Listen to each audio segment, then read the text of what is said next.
Muy buenos días a todos y todas. Con mucho gusto les damos la bienvenida al tercer webinar de la serie de seminarios online denominada Herramientas para el análisis y diseño de proyectos de hidrógeno verdes y PTX.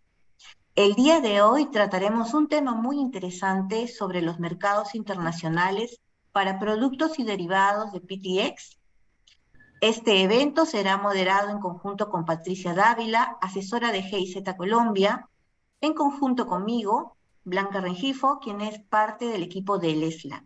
Antes de darle el paso a Patricia, me gustaría darles algunas indicaciones operativas. Esta sesión será grabada. Tenemos en la parte inferior, si ponemos por favor la siguiente lámina, en la parte inferior del Zoom, tenemos un espacio para preguntas a los panelistas en el botón de Q&A, como pueden ver en la parte inferior de su pantalla. Otros temas e indicaciones se estarán dando en el chat, ¿no? De forma general, como los enlaces a las encuestas o los enlaces a las dinámicas que tenemos preparadas para ustedes. Y tenemos traducción simultánea disponible. Para acceder a ella, por favor, localice en la sección de traducción o interpretación el idioma en el cual usted prefiere escuchar la sesión. Con esto le doy el pase a Patricia para que se presente y continuamos con el seminario. Bueno, buenos días a todos. Como menciona Blanca, yo soy Patricia Dávila, asesora de la GIZ para el Programa de Implementación Internacional de Fomento del Hidrógeno H2PPP. Quería recordarles que, bueno, estos webinars, esta serie de webinars que hemos tenido desde junio, ha sido posible gracias a los proyectos de hidrógeno que está implementando la GIZ por encargo del Ministerio Federal de Economía y Protección al Clima, BMWK. Tenemos dos programas, uno es el de implementación del Programa Internacional de Fomento del Hidrógeno, H2PPP, que lo que hace es trabajar de la mano con el sector privado, promoviendo el desarrollo de proyectos a través de alianzas público-privadas. Y el segundo programa es el proyecto Power2X PTX, que trabaja con los actores públicos de la industria, especialmente en los países de desarrollo y emergentes. Entonces, como les comentaba, tuvimos una serie de 3 webinars. Este es el último que vamos a tener, al menos por este año. El primero habló sobre los temas de escalar proyectos de hidrógeno y de Power2X. Allí tuvimos la participación de aproximadamente 340 personas, de las cuales 103 fueron mujeres, contando con la participación de 24 países, 15 de Latinoamérica, desde Norteamérica, Europa, Oceanía y África. Y el segundo webinar hablamos específicamente sobre los hubs de hidrógeno, los aportes técnicos y la base para poder desarrollar los mismos. Allí tuvimos la participación de 322 personas, entre ellas 102 mujeres, con participaciones de Latinoamérica, Europa, Asia y Norteamérica. Entonces, damos cierre hoy a nuestra serie de webinars. Esperamos que puedan sacar, digamos, bastante provecho de este tercer webinar de mercados internacionales, productos y derivados de Power2X. Gracias, Patricia. Bueno, entonces empezamos con una de las dinámicas que tenemos preparadas para ustedes. Primero, agradecerles su asistencia y puntualidad. Vemos que están desde Colombia, Alemania, ¿no? Y ya somos más de 110 personas conectadas. Empezamos entonces con este primer Menti, ¿no? Que tenemos preparados para ustedes. Y la pregunta es, que se va a compartir por el chat o también pueden escanear el QR con su celular a través de la pantalla, es ¿qué tan familiarizados están con los mercados internacionales para la comercialización de productos y derivados de PTX? Los invitamos, por favor, a ingresar al enlace, registrarse y empezar a responder.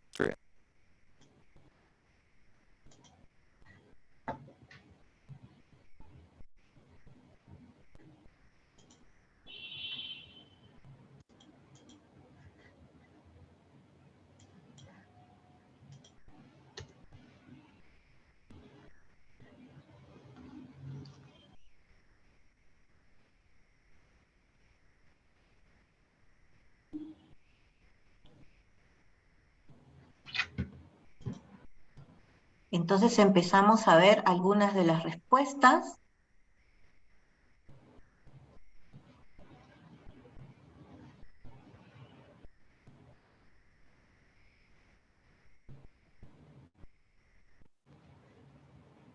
Muy interesante. 16 personas han escuchado el concepto, 4, perdón, están muy familiarizadas, 9 están familiarizadas, 5 es un concepto desconocido. Los invito a participar en este Menti, ¿no? Es interesante que muchas de las personas que están participando hayan escuchado de este concepto anteriormente.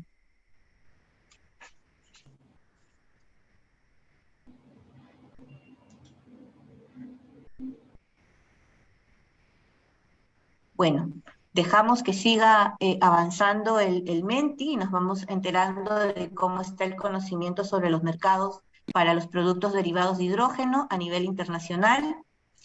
Y pasamos ahora a comentar los objetivos de este webinar. Por favor, si compartimos la siguiente lámina. Este seminario, tercer seminario de esta serie, tiene como objetivo proporcionar a los participantes una comprensión de los mercados internacionales de productos y derivados de PTX y al mismo tiempo aprender lecciones aprendidas y buenas prácticas de los casos reales, de experiencias reales de empresas que han tenido éxito en la internacionalización de sus productos y derivados, ¿no? Como el amoníaco y el metanol. Revisamos rápidamente la agenda. Vamos a tener al inicio las palabras de bienvenida del subdirector técnico de FENOGE, Sebastián Arbeláez. Luego, en el primer bloque tendremos la presentación de Francisco Bochel, que es Head Innovation and End Use Application en IRENA, quien nos comentará sobre la introducción a los mercados internacionales de productos y derivados de PTX. Tendremos un bloque de preguntas y en el segundo bloque tendremos como moderadora a Daniela Ruch, que es Project Manager en Integrated Decision Support en Enrel.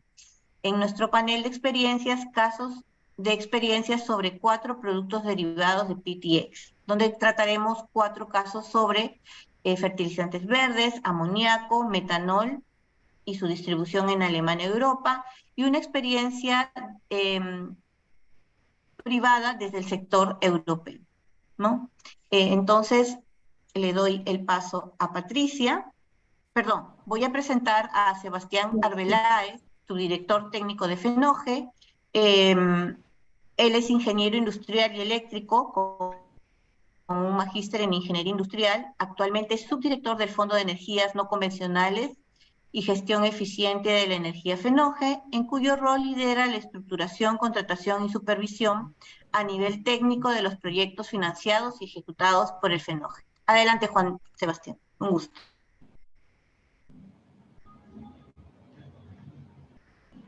Sebastián, no te escuchamos.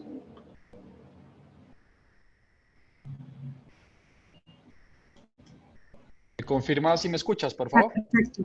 Ya te escuchamos. Muy bien. Vale, mil gracias. Blanca, de antemano te agradezco por la introducción y el decoro, pues, por la invitación a este magno evento.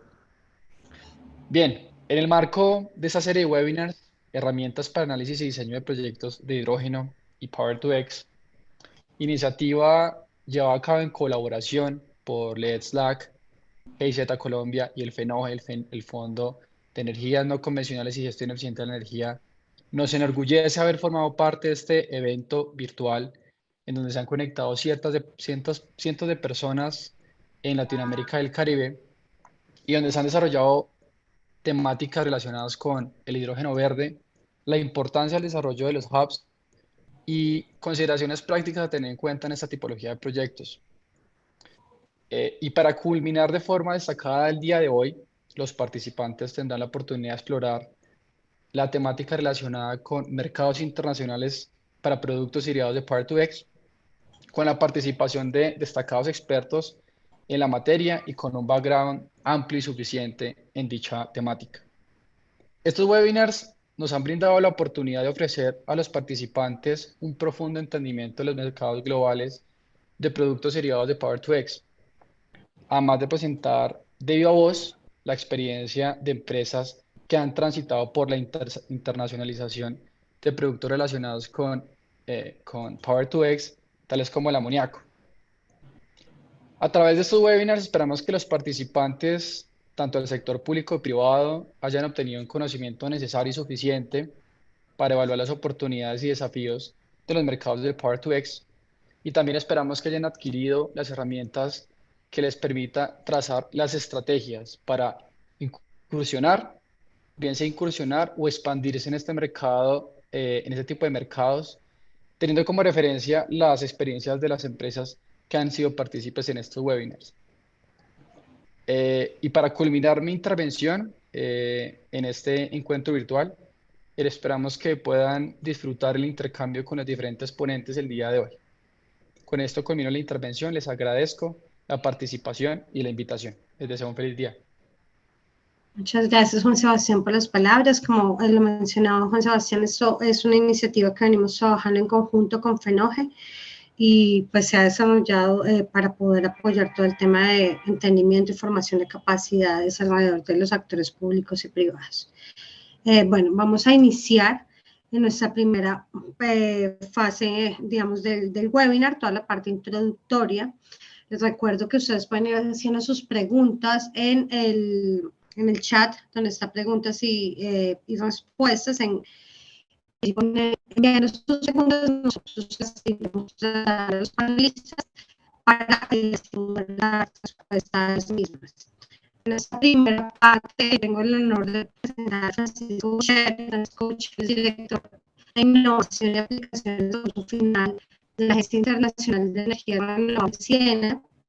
Su labor se centra principalmente en asesorar y orientar a los países en materia de innovación tecnológica, estrategias para descarbonizar los sectores de la industria y el transporte con energías renovables y programas de control de calidad y normalización para un despliegue satisfactorio de las energías renovables. Él es ingeniero mecánico, tiene un máster en tecnología energética sostenible en la Universidad Tecnológica de Eindhoven, de Países Bajos, y pues, Francisco, cuando quieras puedes iniciar. Bienvenida. Gracias, Patricia. Muchas gracias también a los organizadores de este evento por invitar a la Agencia Internacional de Energías Renovables a contribuir a este evento. ¿Sería posible, por favor, poder compartir mi pantalla? Dice que...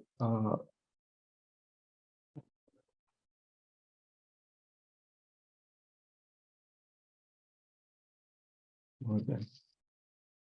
Bueno. Entonces, espero que puedan ver mi pantalla ahora. Se ve perfecto. Gracias. Sí, bueno, muy bien. Entonces, bueno, hoy gracias a la invitación que hemos recibido, vamos a compartir nuestra perspectiva sobre las proyecciones de los mercados internacionales para los derivados del hidrógeno verde. Comenzamos entonces con la perspectiva que tiene Irena del papel que puede jugar el hidrógeno verde en la descarbonización y en la transición energética global. Lo que ven en la pantalla a mano derecha es la matriz energética global en 2020, donde vemos que más del 60% es representado por los combustibles fósiles, tan solamente el 20% por la electricidad y más o menos el 11% por el uso de la biomasa. Lo que vemos en el cuadro de la derecha es el panorama de la matriz energética global a 2050. Y ahí vemos primero que todo que la electricidad va a jugar un papel, el papel tal vez más relevante de todos los vectores energéticos, con más del 50% de la demanda global proveniendo de la electricidad y electricidad renovable. Y vemos también que el hidrógeno, en este caso sería hidrógeno renovable, verde, va a tener un papel también importante. No tan importante como la electricidad, es menos del 15%, pero igual el hidrógeno va a ser un vector relevante, sobre todo para aquellos sectores que se llaman de difícil descarbonización.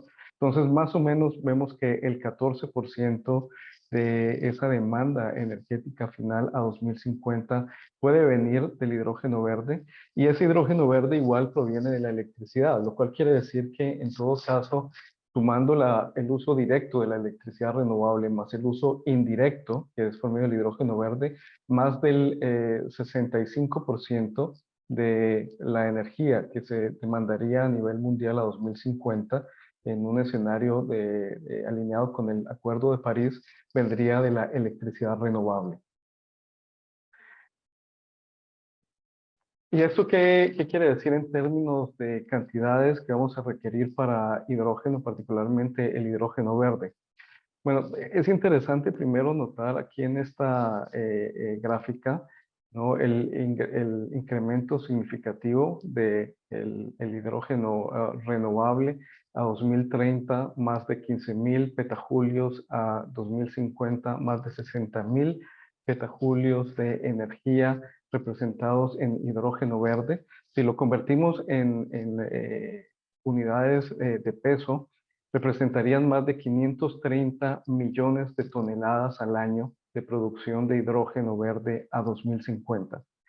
Aquí cabe la pena resaltar que nuestro análisis que se publicó este año, 2023, ha cambiado, ha sido revisado del 2022. En el 2022 teníamos más o menos 600 millones de toneladas al año 2050, ahora se ha reducido un poco a 530, básicamente porque hemos visto que el uso directo de electricidad está tomando más y más campo, por ejemplo, en usos como camiones de largo tiraje, mayor temperatura, como por ejemplo bombas de calor de casi 150 a 200 grados centígrados.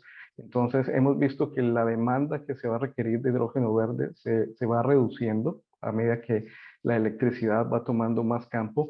Pero también lo otro interesante es que antes teníamos más o menos 2/3 partes de este hidrógeno proveniente de energías renovables y 1/3 parte de lo que llaman hidrógeno azul o de combustibles fósiles con captura de carbono. Pero ahora esto se ha revisado y en estas nuevas proyecciones que tenemos en el 2023, vemos que a 2050 más del 90% sería verde y menos del 10% sería azul. Y esto es básicamente por lo que hemos visto en el mercado.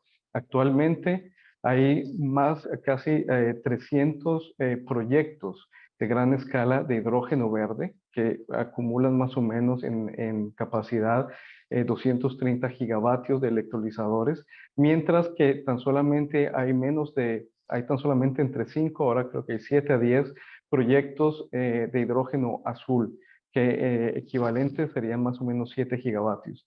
Entonces, hemos visto que en los últimos 2 años, digamos, el hidrógeno verde le ha tomado muchísima ventaja al hidrógeno azul y vemos que esa tendencia se sigue fortaleciendo. Por eso hemos tenido que revisar y ajustar nuestras proyecciones para aumentar significativamente la participación del hidrógeno verde en comparación al hidrógeno azul.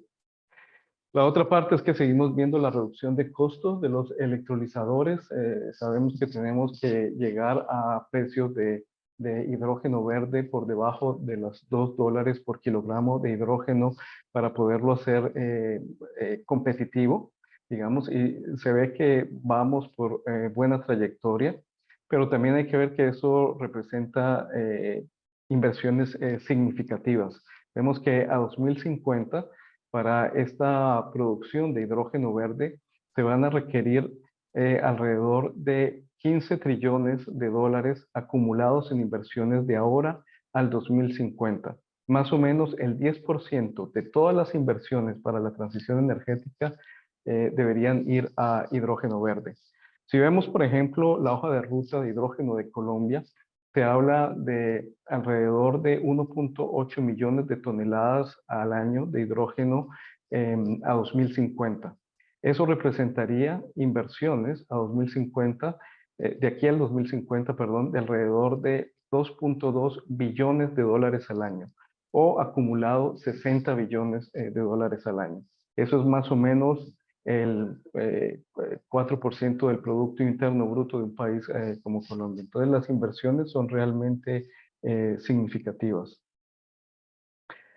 El otro punto que es muy importante resaltar, y que en IRENA lo queremos siempre enfatizar, es que estas hojas de ruta para la producción de hidrógeno verde deben ir siempre acompañadas con planes de expansión de capacidad de generación eléctrica ambiciosos.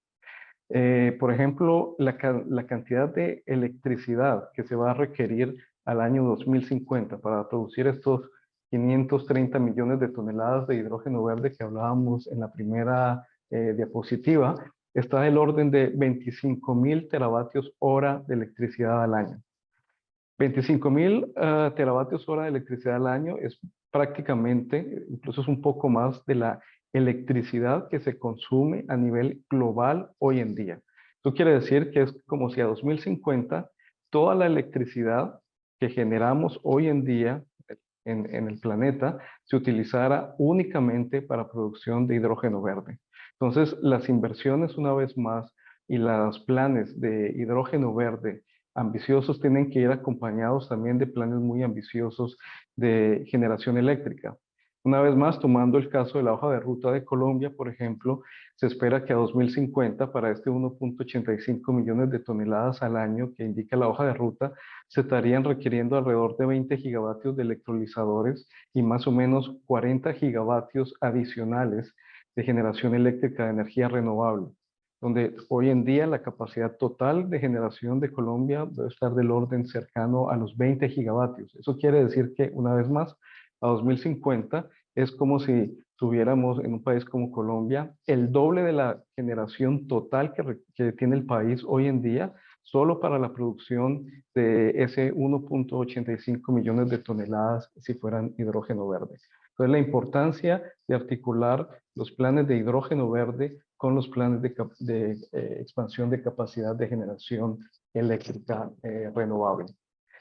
Bueno, eso desde el lado de la oferta del hidrógeno verde. El siguiente paso en la cadena de valor es la comercialización, ¿no? Lo que vemos en nuestro análisis es que más o menos un cuarto, o más bien 3/4 del hidrógeno de bajo carbono que se produciría en 2050 serían demandados cerca de la producción, demanda cerca de la oferta. Pero más o menos un cuarto se requeriría comercializar a largas distancias, transoceánico. Entonces, cuando hablamos de la demanda cerca a la oferta, estamos hablando de transporte por medio de básicamente tuberías o gasoductos. Pero desde luego, cuando hablamos de largas distancias, estamos hablando de transporte marítimo. Y allí lo que se ve claramente es que la molécula de hidrógeno es bastante costosa energéticamente y económicamente para transportar transoceánicamente. Entonces, básicamente el principal, digamos, producto por el cual se podría transportar este hidrógeno verde posiblemente sea el amoníaco. Y también vemos que básicamente, al menos a hoy, hay únicamente 3 mercados realmente interesados en importar hidrógeno: la Unión Europea, Japón y Corea. No vemos realmente otros países actualmente interesados en importar. Estados Unidos está pensando en exportar. La India acaba de anunciar que a 2030 esperan que el 70% de su producción de hidrógeno verde sea para exportación. La China, el gobierno en Beijing, esperaba a 2025 o espera a 2025 una producción de alrededor de 100.000 toneladas de hidrógeno verde a 2025, y con los proyectos que hay ya en el pipeline en China, si se materializan a 2025, tendrían 7 veces más que eso, 700.000 toneladas de hidrógeno verde disponibles en la China. O sea, una super producción que seguramente utilizarían para exportar también. Entonces vemos, es mucho más países grandes pensando en exportar que en importar. Bueno, cuando hablamos de transmisión o transportar la molécula de hidrógeno por tuberías, también ahí hay un tema importante de mencionar, que es si las tuberías existentes realmente están en capacidad de transportar ya sea hidrógeno puro o la mezcla con gas natural. Y ahí hay bastante incertidumbre. Hay estudios como en Alemania que dicen que los materiales de las tuberías alemanas están listas para transportar hidrógeno. Hay otros estudios como por ejemplo en Estados Unidos, en California, donde dicen que posiblemente no. Y lo que dice los estudios más académicos, científicos, es que es un tema de tener mucho cuidado porque incluso el mezclar únicamente el 1% de hidrógeno en una tubería de gas natural puede duplicar o puede reducir, perdón, a la mitad la resistencia a la fractura de tuberías existentes. Eso quiere decir que hay que tener muy en serio y tener mucho cuidado con los planes de transportar hidrógeno, incluso mezclas muy pequeñas de hidrógeno con gas natural en tuberías existentes. Y hay necesidad de hacer estudios muy detallados, caso por caso, del estado de esas tuberías existentes, posibles grietas, fracturas, etcétera, antes de empezar a hacer esas mezclas o transportes de hidrógeno puro. Ahora, cuando hablamos del transporte marítimo, hay básicamente cuatro que llaman hydrogen carriers que se están analizando: el amoníaco, el hidrógeno líquido, el hidrógeno líquido orgánico y el metanol. Realmente la mayor atención está en el primero y el último, en amoníaco y metanol. Son los dos que se ven más prometedores para realmente ser las moléculas que pueden transportar el hidrógeno verde en buques. Pero claro, cada uno tiene ciertos retos. Por ejemplo, el amoníaco tiene el reto de su toxicidad y corrosión, la cual necesita el desarrollo de estándares y normas de seguridad muy estrictas. Ya se transportan hoy en día alrededor de 20 millones de toneladas de amoníaco transoceánico, pero igual hay un esfuerzo de la industria para seguir desarrollando estas guías de seguridad para el amoníaco. Una gran ventaja del amoníaco es que no necesita la molécula de carbono, es simplemente nitrógeno e hidrógeno, entonces no necesitamos capturar carbono para producir el amoníaco. Por el otro lado, el metanol es también relativamente bajo en intensidad de energía para poderlo volver líquido, poderlo transportar. Es líquido a temperatura ambiente también, es relativamente bien conocido cómo se puede transportar, etcétera. El tema con el metanol, uno de los temas principales, es que requiere la molécula de carbono, como cualquier otro hidrocarburo sintético. Entonces necesitamos el hidrógeno verde y adicionalmente la molécula de carbono. Y la gran pregunta de los países que quieren producir y exportar metanol es, bueno, ¿y de dónde vamos a obtener la molécula de carbono realmente que sea alineada con una descarbonización? Entonces ahí es un tema importante y en Latinoamérica hay bastante industria relacionada con la bioenergía o productos biológicos, como por ejemplo la caña de azúcar, sorgo, el arroz, etcétera, en donde se podría, la producción de papel, vinazas, donde se podría capturar ese carbono biológico y utilizarlo para la producción de hidrocarburos sintéticos con hidrógeno verde. Pero es una tarea que los países en Latinoamérica debemos hacer, de hacer el inventario de estas posibles fuentes biológicas de la molécula de carbono para los hidrocarburos sintéticos. Bueno, hablamos de la oferta, hablamos de la comercialización, ahora del lado de la demanda. Hay muchos posibles usos para el hidrógeno, pero vemos que realmente los usos de alto valor serán la producción de químicos, la producción de hierro y acero y la producción de combustibles para sectores de transporte difíciles de electrificar, como la aviación y el transporte marítimo. Donde no vemos un rol para el hidrógeno es en el transporte terrestre, para vehículos de pasajeros, para autobuses, para trenes, para camiones o para el calor de baja temperatura comercial, residencial o industrial. Entonces, mirando cada uno de estos sectores, empezando por el sector de transporte terrestre, como lo decía anteriormente, vemos que la electrificación directa está arrasando este sector, está tomando ventaja significativa. El número de autobuses, de camiones, desde luego de automóviles de pasajeros, de baterías, es del orden de 10 a 100 veces mayor que el de celdas de combustible con hidrógeno. Y la respuesta es muy sencilla. ¿Por qué el mercado se está moviendo en esa dirección? Es un simple tema de costos. Los vehículos de hidrógeno requieren 3 veces más energía y son 5 veces más costosos de operar en su vida útil. Entonces vemos que realmente, o más bien no vemos un panorama de hidrógeno para el uso en autobuses, camiones o vehículos de pasajeros o trenes. Pero por otro lado, sí vemos una oportunidad muy grande en sectores de transporte aéreo y marítimo. Por ejemplo, en el sector de la aviación, para el producto de querosene sintético, vemos que a 2050 se requerirían más de 100 billones de litros de querosene sintético o una tercera parte del mercado de combustibles para el sector de la aviación. Nuestros países en Latinoamérica tienen producción de estos combustibles y demanda. Colombia, por ejemplo, demanda alrededor de 1 millón de toneladas de combustible aéreo por año, lo cual si lo quisiéramos pasar a hidrógeno verde requeriría alrededor de 6 gigavatios de electricidad eléctrica y 3 gigavatios de electrolizadores. Para el sector marítimo, vemos que a 2050 se requerirían del orden de 50 millones de toneladas de hidrógeno verde para la producción de estos combustibles sintéticos para el sector marítimo, básicamente en dos opciones. Una es el amoníaco.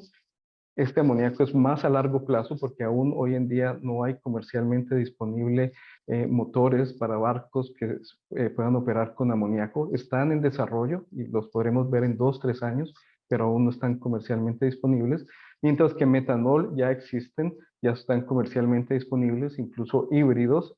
Pero el tema aquí, una vez más, es de dónde conseguir la molécula de carbono para realmente tener un metanol de bajo carbono, como analizamos con el Ammonia Energy Association y el Methanol Institute. Bueno, en el sector de químicos, un gran mercado es el de fertilizantes.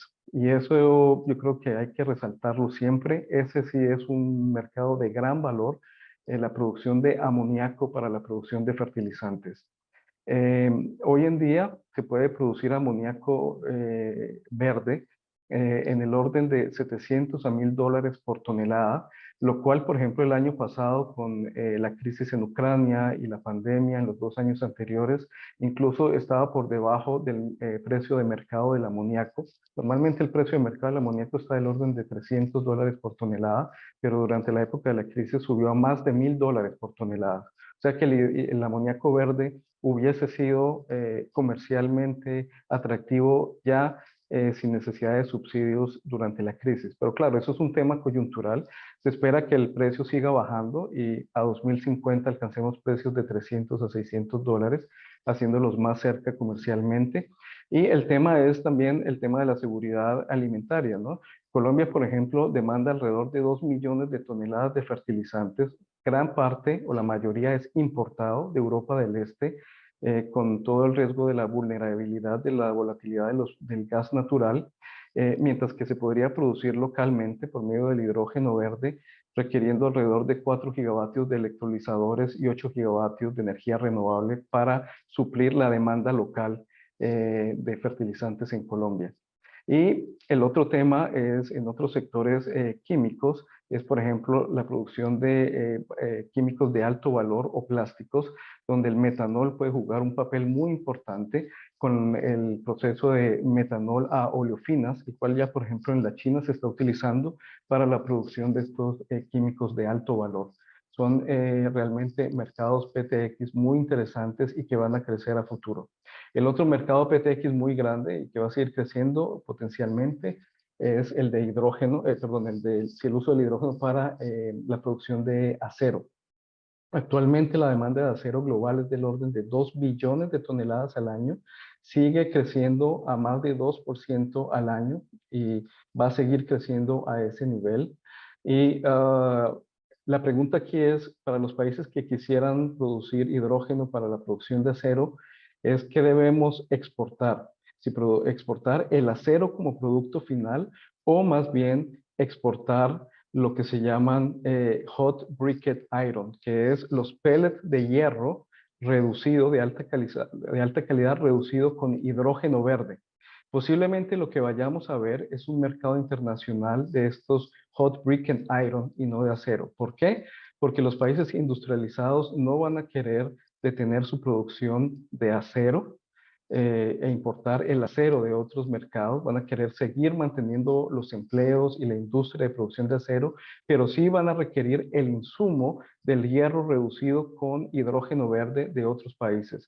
Por ejemplo, la semana pasada Corea anunció que va a producir estos hot briquette iron en Australia con energía solar e hidrógeno verde, y luego lo va a transportar de vuelta a Corea, donde el acero se va a producir finalmente.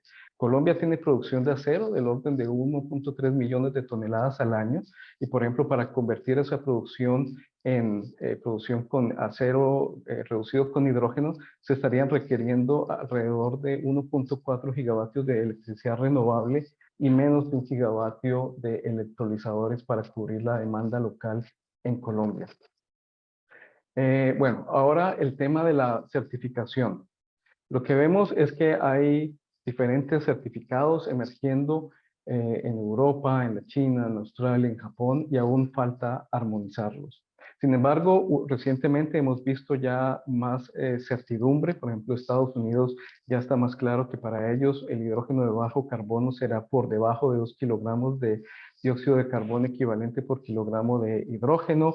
También en Europa está más clara la regulación de la adicionalidad para el hidrógeno.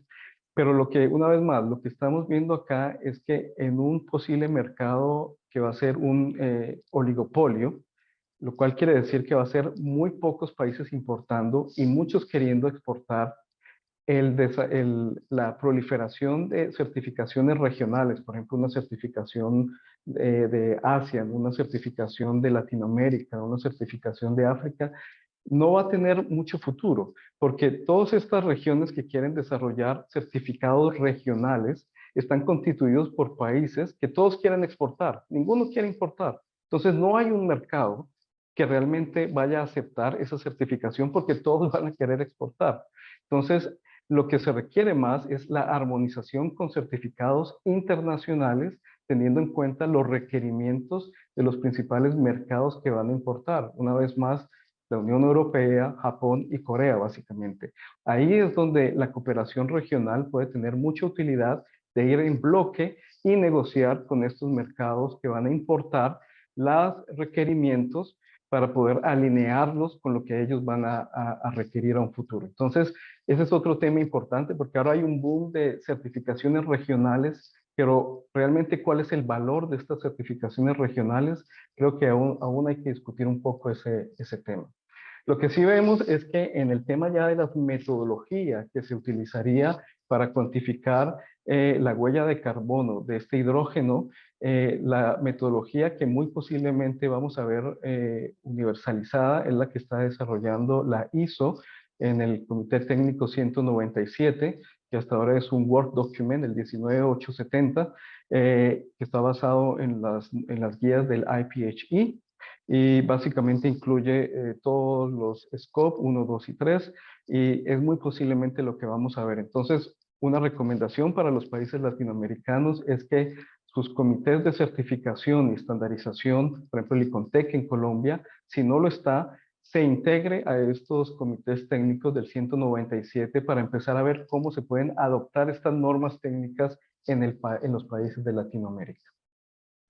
Bueno, mi última slide con los takeaways. Lo que ven en la izquierda es el resumen de lo que vemos acá, las proyecciones de demanda para los principales PTX a 2050, amoníaco, metanol, acero, high value chemical o plásticos, que incluye también demanda de metanol, combustibles para el transporte marítimo, que incluye también metanol y amoníaco, y combustibles para la aviación, básicamente querosene sintético.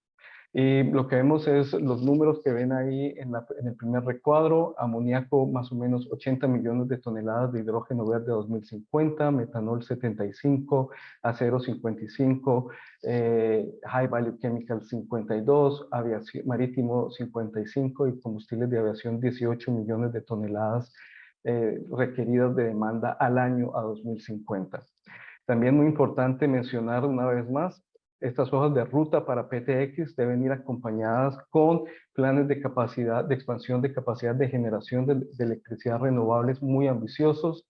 Requerimos también un análisis de cuál es la infraestructura para poder producir localmente, consumir localmente y posiblemente, si hay oportunidad, exportar, porque cada uno de estos PTX requiere diferentes, por ejemplo, tanques de almacenamiento, diferente infraestructura en puertos, diferentes combustibles para el bunkering, etcétera. Para los combustibles, para los hidrocarburos sintéticos, una vez más, muy importante que nuestros países evalúen cuáles son las posibles fuentes de carbono sintético, carbono biológico que podemos capturar para la producción de estos hidrocarburos sintéticos. En el mercado de exportación creo que aún hay que hacer más análisis, realmente cuál es el potencial que va a haber de esta exportación. Cada vez vemos más y más países grandes queriendo exportar y menos queriendo importar. Hay definitivamente un desbalance ahí. Por eso es importante mirar los mercados locales de alto valor, una vez más, como fertilizantes, plásticos, acero, combustibles de aviación, combustibles marítimos.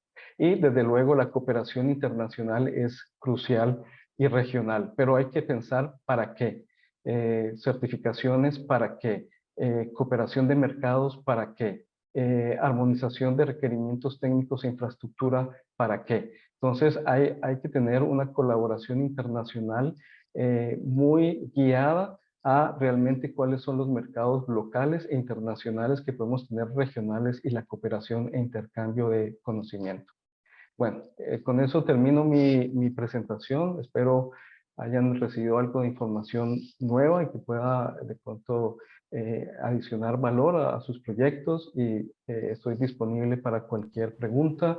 Ahí está nuestra dirección de correo electrónico innovation@irina.org y todo lo que les he presentado está disponible públicamente en nuestros reportes. Los links están en todas las diapositivas. Cuando las reciban van a poder acceder a todos los detalles de aquí. Aquí les di simplemente fue como una rápida barrida tangencial, pero todos los detalles los encontrarán en nuestros reportes y disponible ahora para cualquier pregunta que tengan. Gracias. Muchísimas gracias, Francisco, por tu presentación. Tenemos una serie de preguntas del público que te vamos a ir compartiendo. Bueno, si quieres, una de esas es como, ¿qué recomendaciones para el sector privado en Latinoamérica se pueden tener en cuenta para que puedan ingresar a estos nuevos mercados que se están desarrollando de hidrógeno verde y de Power-to-X? Bueno, primero que todo, evaluar cuáles son los mercados de mayor valor y potencial en cada país. Una vez más, tomemos el caso de Colombia. Una opción, por ejemplo, es el tema de fertilizantes, ¿no? Es un mercado bastante grande. Hay que ver, ok, cuál es actualmente la capacidad que tenemos de producción de fertilizantes localmente, cómo se puede transferir esa tecnología ahora a fertilizantes sintéticos utilizando amoníaco verde. Ya tenemos la capacidad, digamos, del personal capacitado o hay que capacitarlo y luego ya financieramente empezar a discutir mano a mano las asociaciones industriales con el gobierno cuáles son los mecanismos regulatorios que pueden apalancar la brecha de competitividad entre esos productos convencionales y los productos sintéticos verdes a futuro para poder cerrar esa brecha. Y ahí tenemos diferentes mecanismos, como por ejemplo los contratos por diferencia de carbono, las subastas para ciertos tipos de productos verdes, etcétera. Entonces, es esa discusión, digamos, entonces, luego de entender la capacidad y el potencial del mercado local y a futuro exportación, discutir ya con el gobierno las medidas regulatorias indicadas para poder crear los modelos de negocio que permitan generar rentabilidad a estos proyectos. Gracias, Francisco, por la respuesta. Tenemos aquí otra pregunta también del público. Para la producción de SAF, además del hidrógeno verde, ¿existen otras rutas empleando, por ejemplo, biomasa, como celulosa, algas, aceite vegetal? ¿Cuál de esas vías está más avanzada en desarrollo tecnológico para la producción de SAF? Ujú. Eh, Nosotros vemos que la producción de SAF de fuentes bioenergéticas va a seguir bastante, a jugar un papel muy importante, incluso a 2050, entre el 50 al 60% de los combustibles alternativos para aviación vendrían de SAF. Actualmente, el mayor ruta, digamos, tecnológica es la de aceites, oleoproductos, pero ahí el limitante es que la disponibilidad de aceites de segunda mano, o sea, aceites de cocina, por ejemplo, carburantes reciclados, es bastante pequeño. Entonces no vemos que ese sea el mercado en donde se va a aumentar. Entonces, ¿cuál es la posibilidad? Y aquí es una buena pregunta, porque abre el tema a algo que en Latinoamérica es bastante importante, y es que Latinoamérica, por ejemplo, tenemos el caso de Brasil y Colombia, tienen una producción de etanol para vehículos de pasajeros muy importante e interesante. Pero digamos que va a pasar si en el futuro estos vehículos van a, en 5, 10, 15 años, van a ser eléctricos. ¿Qué vamos a hacer con toda esa producción de etanol, de bioetanol que tenemos en Brasil, en Colombia y en otros países? Hay una oportunidad interesante de transitar, de producir, usar ese, perdón, etanol para vehículos de pasajeros, a empezar a ver cómo podemos usar ese etanol para producción de otros combustibles que se puedan utilizar en el sector marítimo o de aviación. Entonces, esto no tiene tanto que ver con el hidrógeno, es más por la ruta de la bioenergía, pero es una pregunta muy interesante y hay potenciales mercados a futuro ahí también para la región latinoamericana. Si los empezamos a planificar desde hoy, no esperamos que nos llegue a última hora cuando ya todo está electrificado.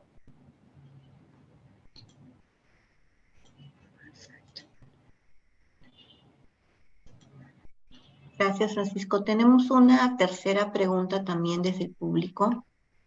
El amoníaco verde requiere un proceso em, para poder convertirse en hidrógeno verde. ¿Cómo es este proceso a nivel industrial? Ujú. Se llama cracking y es romper una vez más la molécula, o sea, primero se utiliza el hidrógeno verde para producir el amoníaco, ¿no? Y algunos países están pensando que importamos amoníaco, lo volvemos a convertir en hidrógeno, y ese es el proceso de cracking, es básicamente un proceso termodinámico para romper la molécula de amoníaco, el nitrógeno y el hidrógeno y volver a obtener el hidrógeno. Eh, Eso se puede hacer, pero es importante notar que es extremadamente ineficiente. O sea, imagínense, la energía para convertir primero electricidad en hidrógeno verde, luego el hidrógeno verde en amoníaco, luego transportarlo y luego para volver a convertirlo en hidrógeno. Entonces, o mejor producir el hidrógeno localmente allá o simplemente usar el amoníaco directamente para una producción que tenga que ver con el uso del amoníaco, una vez más, como fertilizantes u otra aplicación. Pero creo que Kevin del Ammonia Energy Institute nos va a dar más detalles en el panel sobre esto. Muchas gracias, Francisco. Tenemos por el tema del tiempo una pregunta más del público y yo los sigo invitando a todos nuestros participantes a que sigan incluyendo sus preguntas en el espacio de preguntas y respuestas que luego vamos a compartir con Francisco. Pero esta pregunta nos parece bastante interesante para ser respondida en este espacio, ¿no? Con el tema de la certificación de garantía de origen, ¿qué brechas y oportunidades ve Francisco para el hidrógeno producido en Colombia? No veo ninguna brecha, la verdad. Yo creo que el hidrógeno que se puede producir en cualquier país en Latinoamérica, si se hace de acuerdo a las guías de los países importadores, puede cumplir con la certificación de origen. Lo que es realmente importante, una vez más, lo que mencionaba, es no tratar de ir por nuestro lado desconectado del mercado que va a importar. Lo que es realmente importante es tener un diálogo con el mercado que va a importar, de la Unión Europea, Japón o Corea, para ver qué es lo que ellos van a pedir y tratar entonces de alinear esos certificados de origen en nuestros países con lo que los que van a importar van a requerir. Pero digamos tecnológicamente o de capacidad o de disponibilidad de recursos, no veo ningún problema en nuestros países en Latinoamérica. Es más un tema de planear adecuadamente la regulación y desarrollar esos requerimientos técnicos alineados con los productos que van a importar. Bueno, Francisco, muchísimas gracias por tus respuestas. Igual, nosotros hemos venido capturando todas las preguntas, les daríamos la respuesta a ustedes, se las transmitiremos a Francisco y se las enviaremos a, pues, a todos en el canal que tenemos para los webinars como tal de hidrógeno verde y de Power2X. Se irán respondiendo por escrito estas preguntas. Creo que, Blanca, podemos dar paso a la segunda parte para ver los temas de experiencias concretas. Gracias, Patricia. Entonces empezamos con nuestro segundo bloque. Primero voy a presentar a Daniela Rush. Ella es Project Manager del Laboratorio de Energías Renovables de Estados Unidos en REL.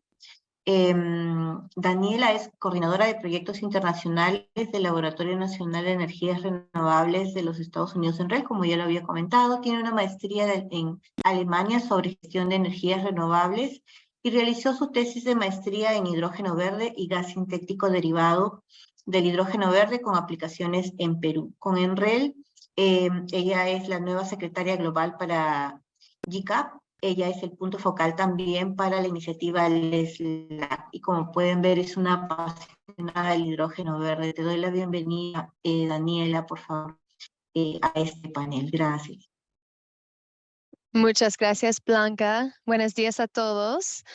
Bueno, en esta sesión, en este panel, vamos a discutir ejemplos específicos de estos PTX derivados y aplicaciones y mercados. Como todo el mundo está hablando de hidrógeno verde, pero cuando realmente se empieza a analizar las oportunidades de mercados actuales, el hidrógeno solo se considera más para mercados a largo plazo, para exportación internacional. Pero como hemos escuchado de Francisco, en algunos casos los derivados son los más interesantes y potencialmente viables a corto plazo, ¿no? Porque pueden servir como combustibles drop-in o directamente reemplazables, aprovechando infraestructura existente. También se los consideran viables para los mercados nacionales, no solamente para exportación internacional. Especialmente el amoníaco verde y el metanol, que nos ha comentado Francisco, son los productos y mercados más prometedor hoy día, como derivados de hidrógeno verde o hidrógeno bajo en emisiones. El amoníaco para los mercados agrícolas ahora está ganando mucha atención con retos y aumento en costos en la cadena de suministro. El coste de amoníaco hemos visto que ha casi doblado en los últimos años en algunos lugares, lo que hace que el amoníaco derivado de hidrógeno limpia es mucho más cerca de ser competitivo y en algunos casos han identificado que sí se puede ser competitivo cuando tiene fuentes renovables muy competitivos y recursos excelentes en estas zonas. Y eso es especialmente verdad cuando se puede reducir los costos de transporte y la distribución, produciéndolo cerca de los centros de demanda. Los centros como hubs o clusters pueden hacer que esto sea aún más atractivo y competitivo en los mercados domésticos, ¿no? En comparación con fuentes convencionales, compartiendo infraestructura y logrando una mayor economía de escala, como hemos visto y discutido en el segundo webinar, enfocado en los hubs. La demanda para productos PTX también está aumentando a medida que nos centramos más en los sectores difíciles de descarbonizar. Por ejemplo, para alcanzar las metas de neto cero o la última milla de los objetivos de descarbonización.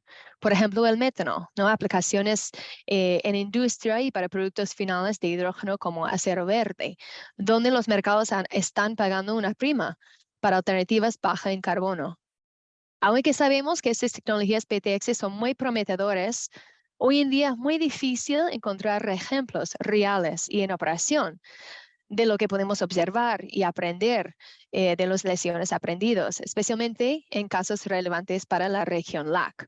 Por lo tanto, tenemos mucha suerte hoy día para contar con 4 panelistas con experiencias internacionales y distintos en proyectos de PTX para ayudar a brindar lecciones aprendidas, hallazgos y recomendaciones para ayudar a otros en el mercado a acelerar su desarrollo.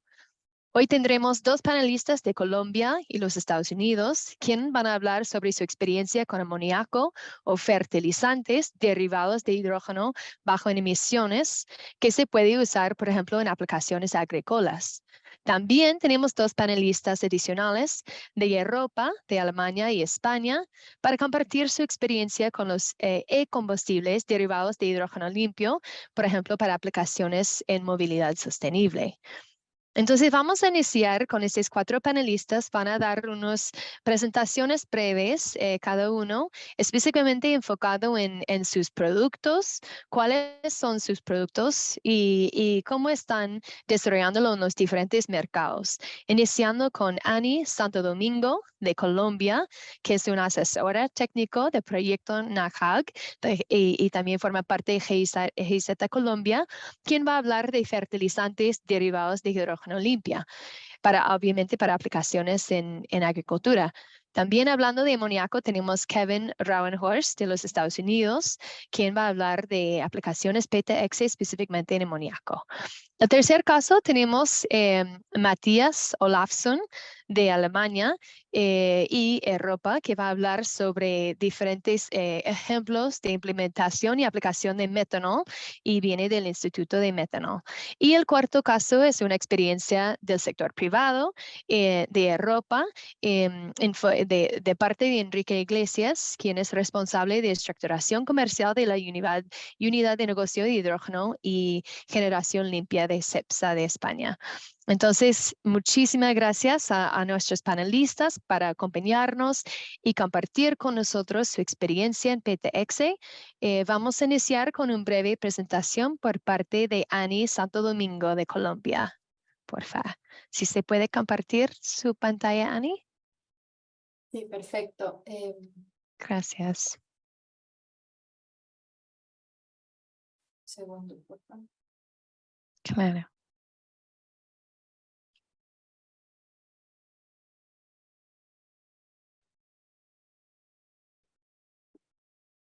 Por favor, me indican si pueden observar mi pantalla. Ya está iniciando. Perfecto. Creo que tengo que minimizar esto. Ahora se ve, solo que no, ahora sí.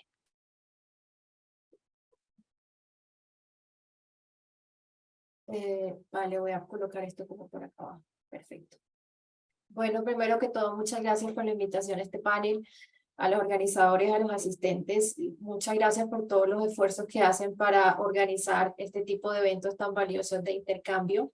Como Daniela comentó, voy a hablar fundamentalmente de fertilizantes. En esta primera etapa, una muy breve introducción a los fertilizantes y a los mercados actual. Quiero empezar aclarando que un fertilizante verde en cuanto a composición química, eficiencia agronómica y efecto como tal en la composición es idéntico a uno gris, o sea, el suelo no identifica si el fertilizante es verde o gris. Entonces, esa es la primera aclaración que quería hacer. Un fertilizante, como saben, es un producto que tiene como función aportar nutrientes a la planta. Los nutrientes son los elementos que las plantas requieren para tener un crecimiento apropiado y para que los cultivos sean más productivos, por decirlo así, para tener una mayor eficiencia. Por cada kilo de nutriente que aplicamos, los agricultores pueden obtener entre 5 y 30 kilos de producto adicional. Eso puede duplicar o incluso triplicar la productividad de un cultivo.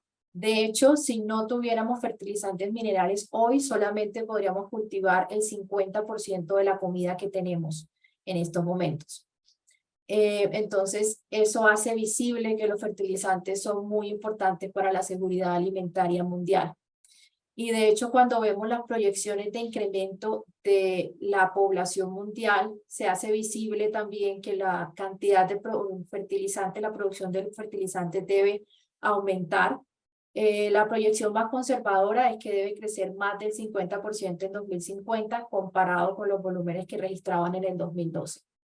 Quiero agregar que los fertilizantes tienen muchos nutrientes, las plantas requieren alrededor de 20 nutrientes para un funcionamiento apropiado, pero hay 3 nutrientes, los llamados macronutrientes, que normalmente se requieren en más cantidades. Ellos son el nitrógeno, el fósforo y el potasio. De ellos, el nitrógeno es el que se requiere en más cantidades, es el que se comercializa en más cantidades, y hay un trading muy fuerte de nitrógeno en la industria de fertilizantes. Por eso, el 60% del mercado son fertilizantes nitrogenados, y eso, como les comento, es porque el nitrógeno suele ser el factor más limitante para el crecimiento de los cultivos, y cuando a una planta le hace falta nitrógeno, como vemos en la imagen de la derecha, es bastante notorio, y la deficiencia de los cultivos caen dramáticamente.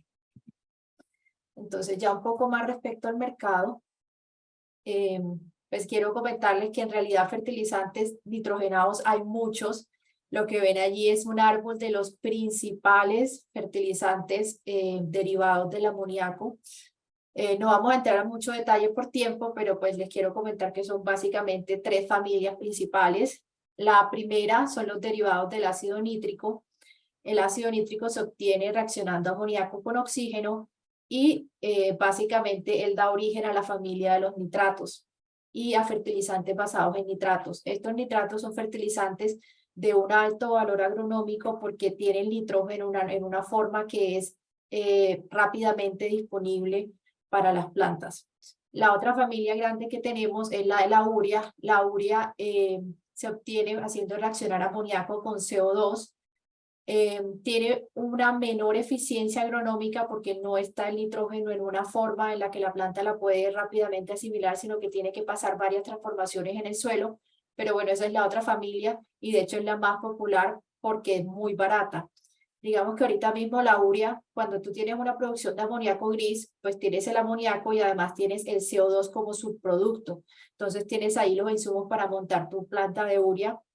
Y la urea es un fertilizante muy económico, por eso es tan ampliamente utilizado. La tercera familia, que es la que está en el lado izquierdo, surge de reaccionar amoníaco con fósforo y con azufre para producir derivados. Entonces, pues vemos, después de haber dicho que son muchos los fertilizantes, aquí no estamos hablando de un solo producto, es cierto que hay unos que son más comercializados que otros, y ahorita mismo, por el contexto del amoníaco gris, el fertilizante más comercializado y nitrogenado es la urea, tiene casi un 60% del mercado. Y el segundo lugar lo ocupa el nitrato de amonio. A la derecha quería colocar esta gráfica acerca de exportaciones de fertilizantes nitrogenados, simplemente para mostrar que el exportador número 1 es Rusia. Esto puede dar cierta explicación, o esto puede dar un contexto a por qué el sector se vio tan afectado después de la invasión de Rusia a Ucrania, y cómo las sanciones afectaron la industria. Claro, todo el mundo, o una gran parte del mundo, depende del fertilizante que Rusia coloca en el mercado, pues, para su producción agrícola. Por último, abajo tenemos una gráfica de las principales empresas productoras de fertilizantes a nivel mundial. El nitrógeno, dentro de los 3 macronutrientes, es la industria menos centralizada, aunque de todas maneras los 3 primeros productores sí representan el 15% de la capacidad mundial. Productores más importantes de fertilizantes nitrogenados: CF Industry, Yara, Nutrien y Eurochem. Por último, quería cerrar mostrándoles un poco los principales jugadores, por decirlo así, o los main players en la industria de los fertilizantes. Estos 6, Estados Unidos, Brasil, India, China, Rusia, Europa Central y de Occidente, tienen el potencial de que cualquier decisión que ellos toman o cualquier acción que ellos hagan puede afectar el mercado de una manera global, pues precisamente como lo vimos en el caso de la invasión de Rusia a Ucrania. Y esto fue un breve overview de la industria de fertilizantes actual, y de cómo se maneja en estos momentos. Muchas gracias. Muchas gracias, Annie. Había una pregunta en el chat. Excelente temática en el Cono Sur. ¿Existe alguna experiencia o proyecto al respecto? Proyecto para fertilizantes verdes, me están preguntando. Sí. Perdón, no puedo volver al Zoom. Pues básicamente,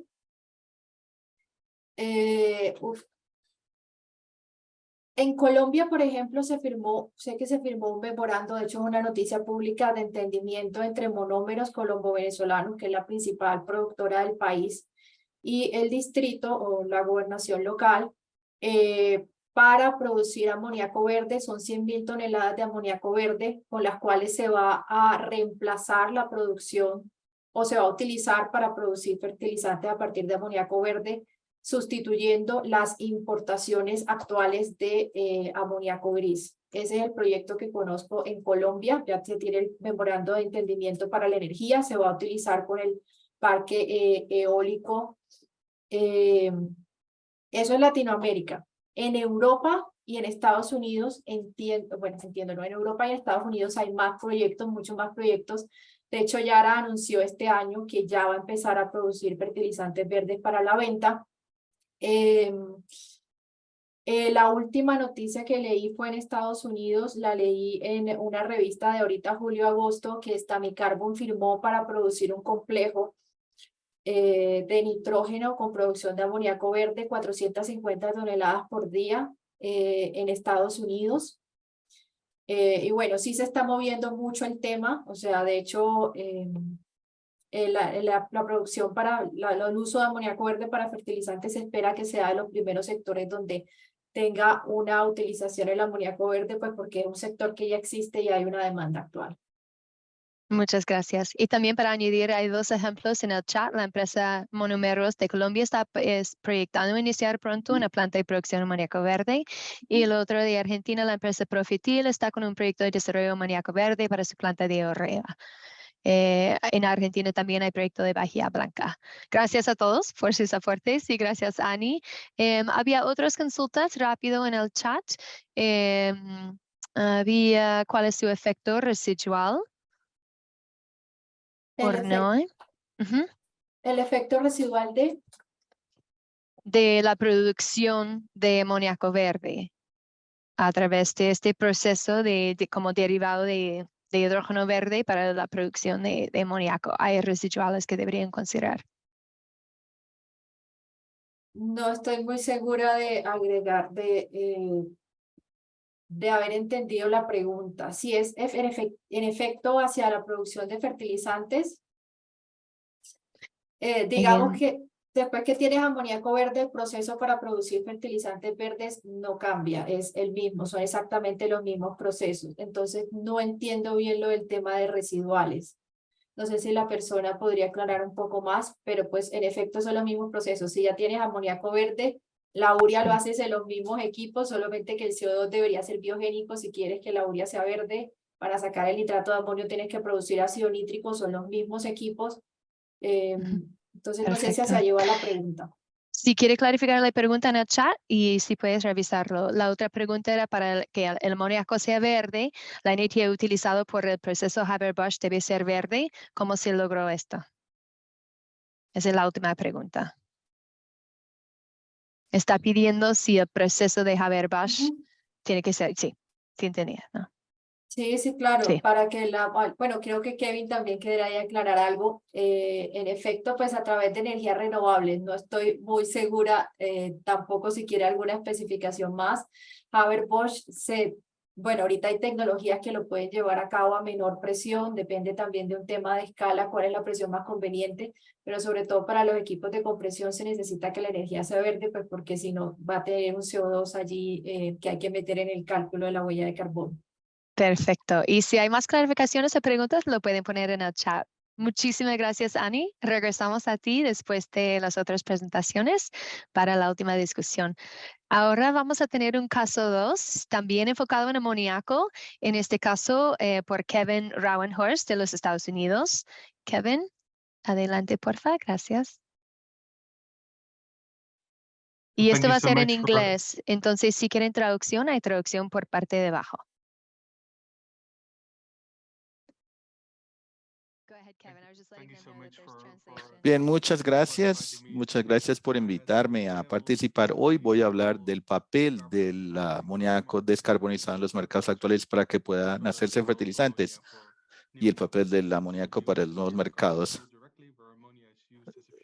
En esta empresa donde utilizamos como una combustible. Bueno, la Asociación de Energía de Amoníaco es una organización mundial que promueve el uso responsable de amoníaco en la economía. Significa que hemos escuchado el uso de amoníaco como un factor de cero carbón, entonces lo utilizamos con, algunos lo llaman amoníaco verde, significa que por el lado de producción necesitamos descarbonizar la producción de amoníaco, simplemente hay que descarbonizar la producción y por el lado de demanda adaptar el amoníaco para los nuevos mercados, como por ejemplo combustible marítimo, generación de energía o también como la forma de transportar el hidrógeno. Hablando de la membresía, en el momento tenemos más de 200 miembros en la Asociación de Energía de Amoníaco en todas las partes desde renovables, desarrollos de proyectos, productores existentes, nuevos productores, perspectivas o en los casos de uso como el sector marítimo, la generación de energía y también otros usuarios, por ejemplo, los de hidrógeno. Primero que todo para mostrar la relevancia del amoníaco en el paisaje actual, el panorama actual del hidrógeno. Normalmente hablamos de que hay una gran economía que se está desarrollando, pero es muy importante enfatizar que siempre hay bastante hidrógeno que se produce al momento y que el amoníaco juega un papel importante en la infraestructura actual del hidrógeno. Entonces, lo que podemos ver en la gráfica al costado derecho es que actualmente más o menos 33 millones de toneladas de hidrógeno es lo que se produce para la producción de amoníaco y el hidrógeno para la producción de amoníaco da cuenta del 30-40% del todo el hidrógeno puro que se produce en el mundo. Entonces, después de refinar el amoníaco, ese es el mercado más alto globalmente. Entonces, cuando el hidrógeno se produce y se combina con otros, podemos producir amoníaco. Si miramos las rutas de producción, actualmente 185 millones de toneladas de amoníaco se producen y la mayoría de esa producción ya se agrega algo más después de la producción del amoníaco. Solo un 10% del amoníaco es lo que se transporta globalmente. Pero si miramos los métodos de producción actualmente, menos del 1% viene de una parte renovable. La mayoría del amoníaco se produce del gas natural, casi 75% de la producción de amoníaco y solo un cuarto es de la producción de carbón y esencialmente es en China, donde no hay muchos recursos o reservas de gas natural. Si miramos la intensidad de carbono del amoníaco, de lo que hablamos aquí es básicamente descarbonizar y reducir la huella de carbono. Más de 90% de la energía va a la producción de hidrógeno. Entonces, lo que mostramos a la derecha es las rutas para la producción de hidrógeno y en la parte inferior tenemos las rutas de combustibles, gas natural o carbón. Y lo que podemos hacer es que uno puede mitigar las emisiones, hacer la captura y almacenamiento de carbono y encontrar estas soluciones como plantas de cloruro. Si pensamos a diferentes procesos para almacenar el carbono, pero si miramos a las rutas de descarbonización que no son basadas en combustibles fósiles, tenemos poder nuclear que se combina con electrólisis para producir hidrógeno, pero de forma más abundante, y lo que se ha discutido recientemente es el uso de la energía renovable combinada con la electrólisis. Es decir, la electrólisis, por ejemplo, en casos de parques eólicos. Típicamente, ese intermitente significa que en la producción de amonio, después de la producción del hidrógeno, se desarrollan nuevas tecnologías para una operación de amoníaco más flexible. Miramos la producción de los combustibles fósiles, es más estable y se mantiene la misma producción, pero en el futuro prevemos que va a haber una fluctuación en la producción de amoníaco. Si miramos la demanda actual del amoníaco, la mayoría va a los fertilizantes. Lo que escuchamos es un 85%. donde la mayoría es urea. Eso ya lo comentó. Y en las otras familias del amoníaco y en los otros productos. Actualmente hay otros usos como por ejemplo explosivos, textiles. Pero en el futuro podría haber nuevas fuentes de amonía que sean tan grandes como el mercado actual o potencialmente incluso mayor, dado que el amoníaco comience a utilizarse como combustible para el transporte marítimo o para carrier del hidrógeno.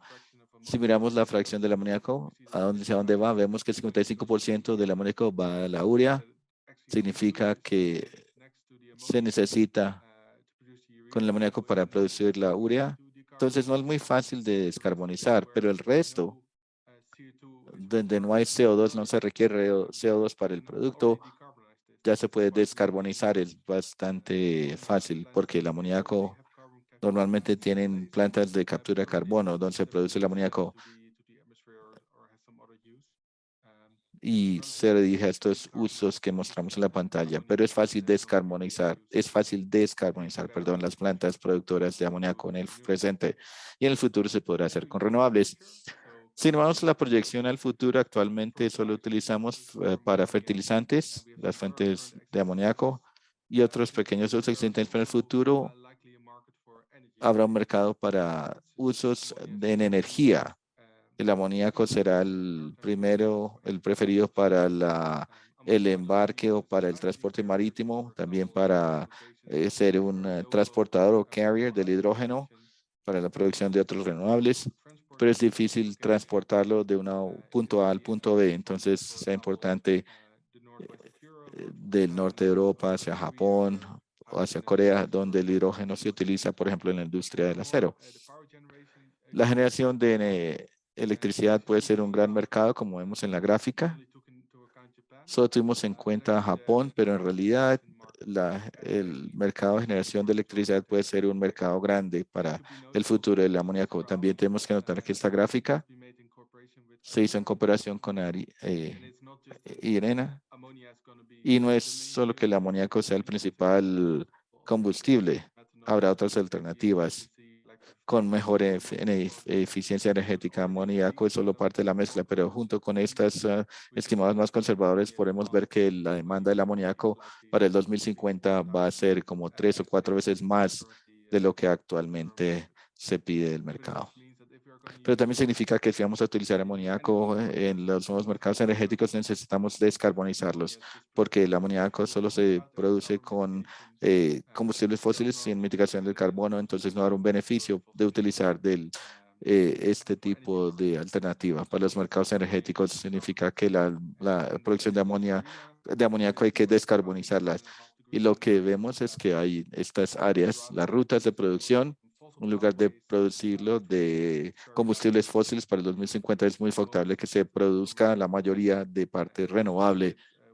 Y esto tiene que ver con los renovables escalables y también con el hecho que llegar a la transición al cero neto va a ser bastante difícil porque siempre tenemos unas emisiones de la extracción de gas natural o de la transmisión y se necesita compensar con el biogás para compensar y también con CCS para tener meta cero neto para la producción de amoníaco. Y hay otros mercados donde también los otros presentadores van a hablar del biogás o biomasa que se necesita para otros procesos y producción de amoníaco.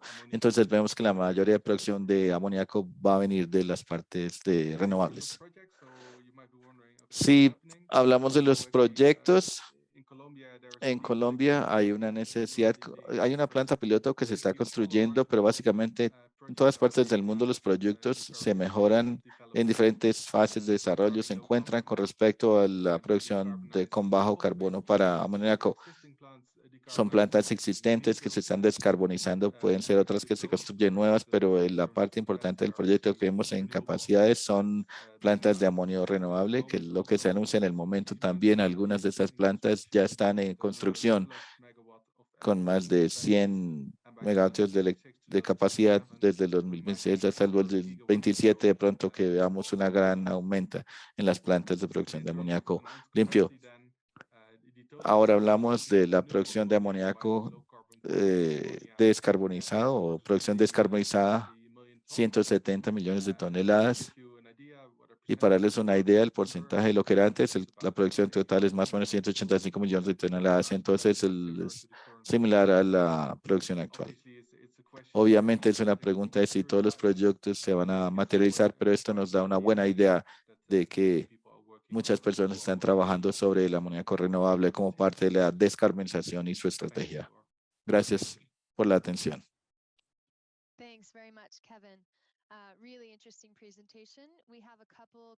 Gracias por la presentación. Tenemos un par de preguntas en el chat. Uno era para Annie, pero de pronto tú puedes responder. Están preguntando de fertilizantes orgánicos versus los verdes o el hidrógeno o derivados del hidrógeno.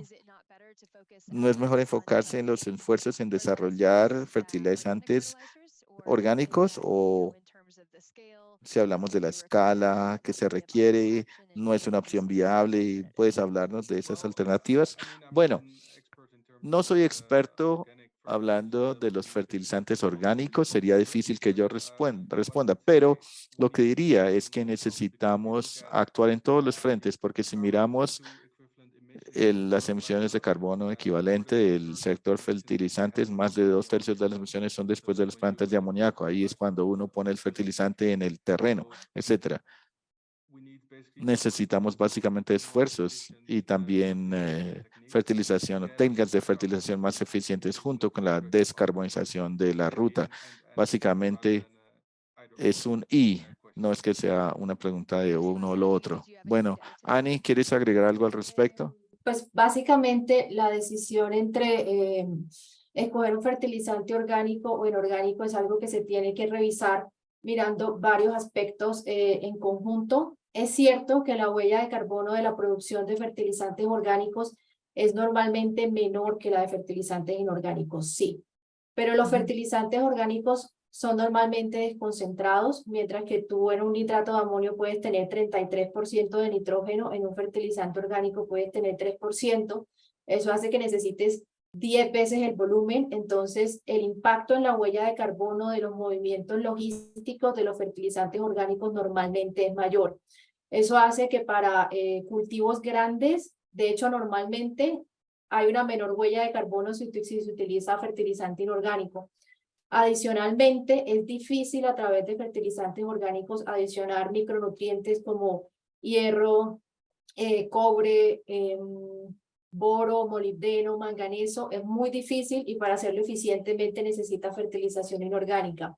Hubo un estudio muy interesante que salió en el 2019 que es ¿qué pasaría si Inglaterra cambiara toda su fertilización inorgánica a orgánica? Es un solo país y los resultados es que como los fertilizantes orgánicos son más ineficientes, o sea, tú puedes tener precisamente por lo que están desconcentrados y en una forma no inmediatamente disponible para las plantas, necesitan más hectáreas para tener la misma producción. Entonces, ellos necesitarían 1.5 veces más tierra de lo que tienen, de lo que utilizan ahora para cultivar. No sería suficiente, entonces, con las hectáreas que tienen en el país, entonces necesitarían importar más comida ya hecha, necesitarían confiar en más tierras en el exterior. Eso disminuiría no solamente su seguridad alimentaria, sino que si se considera la huella de carbono de traer esos alimentos a Inglaterra, al final es 21% mayor utilizando fertilizantes orgánicos. Entonces, es algo que se debe revisar en cada caso, cuál es mejor. Normalmente lo que se habla es de una mezcla entre inorgánico y orgánico, porque si bien los orgánicos sí tienen algunos beneficios para el suelo, mejoran algunas propiedades, pues los fertilizantes orgánicos tienen muchas ventajas en cuanto a concentración de nutrientes y en su eficiencia agronómica. Para cerrar. Muchas gracias, Annie. Excelente clarificación. Okay, so returning to Kevin. Volviendo a Kevin, hay una pregunta más también en términos de las entidades que garantizan se puede para completar el proceso de certificación de manera que se pueda confirmar es amonio verde, ¿verdad? Sí, sí. Entonces es tener un esquema de certificación el cual es una metodología que le permite una denominación transparente del producto. No es darle un color así como verde, azul, sino tiene que ver con la intensidad del carbono del producto, la cual se puede certificar por un tercer cuerpo, que nos podría ser, no sé, inicio, podría ser cualquier otra, pero esto es algo que está en este momento sucediendo. Otras entidades están haciendo algo similar en este momento. Bueno, esta es una discusión que es muy relevante para el hidrógeno también, en el que tradicionalmente nos referimos por el color. Ahora muchos de los países están mirando el contenido de carbono como un esquema de clasificación. Y también es muy importante mirar no solamente el plan mismo, el plan solo. Esa es una discusión que se tiene con fertilización. Uno puede decir, sí, tengo el fertilizador de cero carbono, pero si uno no lo utiliza de manera eficiente, entonces tenemos un proceso de fertilización más eficiente. Entonces necesitamos hacer esto y lo otro. Por supuesto que sí. Muchas Si las gracias. preguntas lo pueden poner en el chat y también vamos a tener un espacio al final para otras consultas, comentarios o preguntas. Ahora vamos a presentar el tercer panelista, Matías Olafsson, quien es representante del Instituto de Metanol. Va a compartir unas experiencias de Alemania y Europa respecto a metanol derivado de hidrógeno limpio. Gracias, Matías. Matthias, we can see you're it's not quite in presentation mode yet, just to let you know. Right, give me a sec. ¿No está todavía en modo presentación? Claro que sí, dame un momentito. A ver si ya se ve mejor. No, todavía no. Sí la podemos ver, solo que no está en modo de presentación. Está bien. Entonces, miremoslo así, no importa. Hola para todos, que es un placer estar aquí con ustedes. Y gracias por permitirme ser parte del programa. Entonces, yo trabajo como el representante y vengo de Bruselas. Y soy de Islandia y solía trabajar para CRI, una empresa en el primer mundo, la primera en el mundo de producir metanol a nivel industrial y tener una certificación, lo que tiene que ver con la huella de carbono en 2012. Entonces, de allí vengo. Entonces, este es lo que les puedo contar de mí. Es una oportunidad para contarles acerca del metanol y Power2X. No tengo una presentación tan elaborada como los otros panelistas hasta ahora. Solamente tengo 4 diapositivas que tal vez nos pueda ayudar a tocar algunos de los elementos importantes, relevantes en el contexto de la intervención en metanol.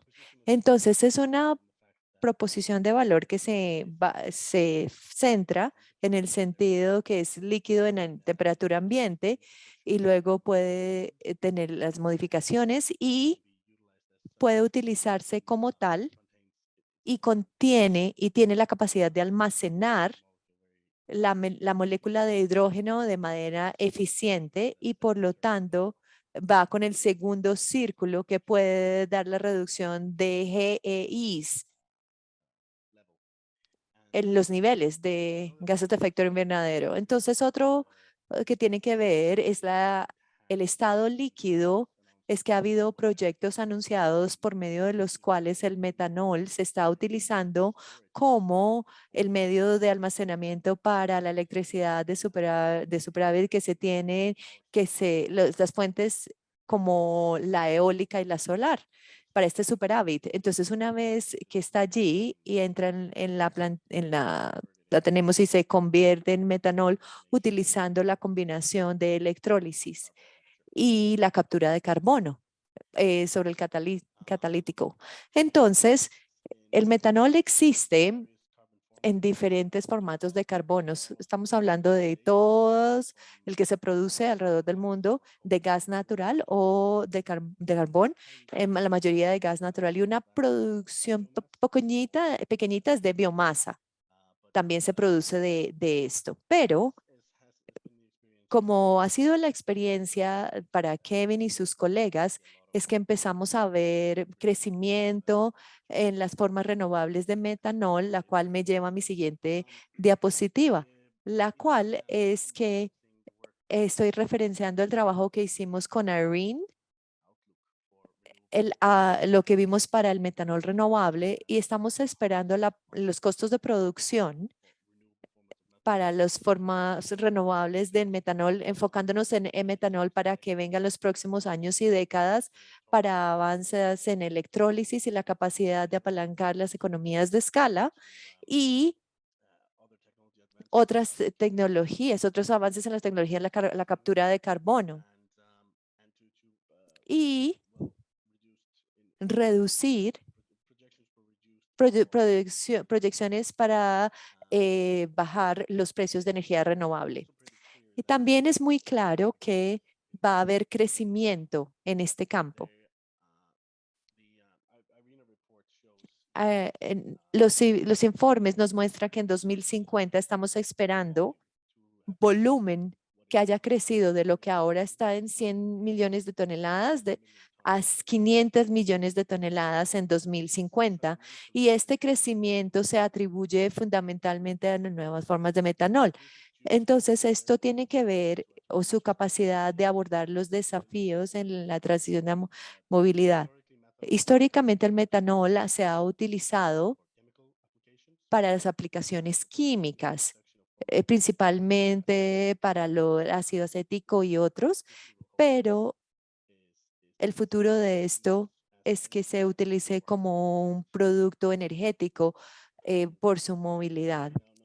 Y ahora sabemos que esperamos en los 2 o 3 años que vienen que va a haber más de 130 buques que tienen la propuesta de metanol, y parece que al juzgar las proyecciones que se han hecho, que estaremos viendo, tal vez en 6 años, a partir de ahora, vamos a ver más o menos 50 millones de toneladas de metanol en la parte marítima. Es un crecimiento significativo en la industria, simplemente para el transporte de mercancías marítimo.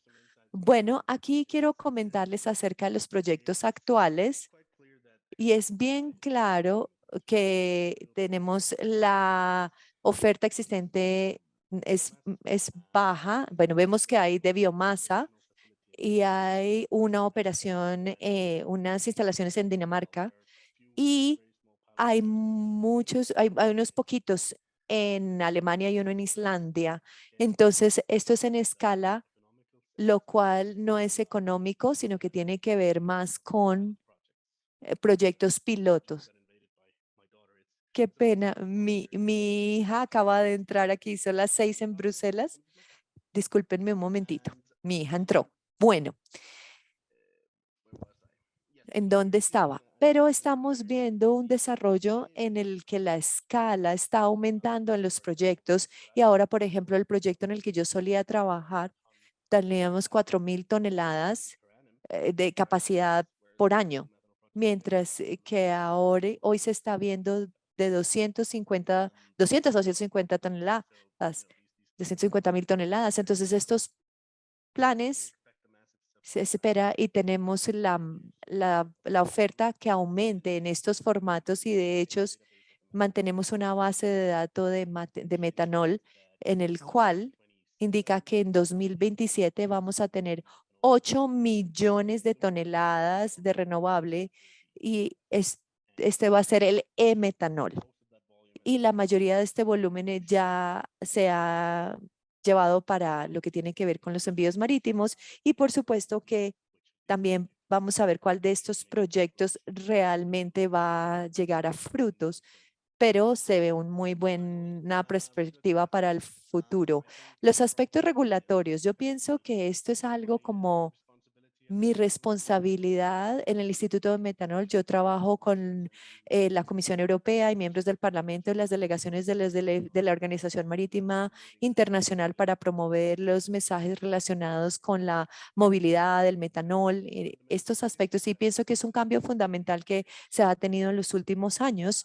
Ha sido como algo más generalizado, un reconocimiento del LCA, la perspectiva al determinar la intensidad de los combustibles. Esto significa que los hacedores de políticas y los cuerpos regulatorios están aumentando los perfiles de emisión del combustible y solamente en cambio de solamente enfocarse en las emisiones a partir de la combustión. Entonces, también tenemos los sectores de alto valor. También tenemos una ASTM, esta norma para el metanol, así que esperamos que se concluya antes de 2025, reconociendo al metanol como una ruta sostenible para la aviación. Hay diferentes soluciones tecnológicas, esencialmente combinando la electrólisis, la captura de carbono, el metanol, la oligomerización y la deshidratación. Entonces, para producir el querosene a partir del metanol y muchas de estas tecnologías ya han venido y van bien avanzadas. Y también, por supuesto, que tenemos lo de envíos, ¿no? Hemos visto regulación como la regulación de marítima de combustibles que tienen la integración de los combustibles marítimos sostenibles, también lo que tiene que ver con transporte marítimo. También AMPC, una reunión que se tuvo en la OMI en Londres para el compromiso de la Organización Marítima Internacional. Esta estrategia que va a tener como una canasta de medidas y lo que tiene que ver con el mecanismo de precios del carbono y el desempeño. Entonces, el marco regulatorio ha trabajado bien. Entonces, yo diría que caracteriza a la industria, eso es algo que es una muy buena presentación que se hizo anteriormente, que se relaciona con cómo caracterizamos los inputs río arriba de la producción. Entonces, bajo la legislación de la Unión Europea, las emisiones de punto fuente, lo que están en el sistema ATS, solamente se permiten para la utilización hasta 2040. Y después de esto, simplemente biogénico para CO2. Y estamos viendo como señales que se contradicen asociadas con estos tipos de inputs. Y también hay puntos que no voy a entrar en mucho detalle, pero la Unión Europea hace una adicionalidad, correlación geográfica y otros metros asociados con la generación de hidrógeno a partir de la electrólisis y cómo es elegible para calificar como renovables.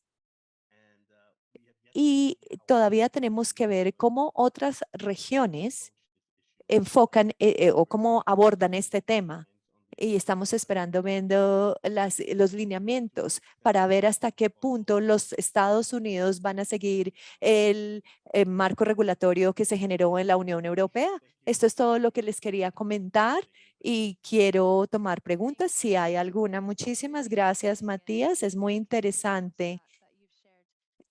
Gracias lo que has compartido.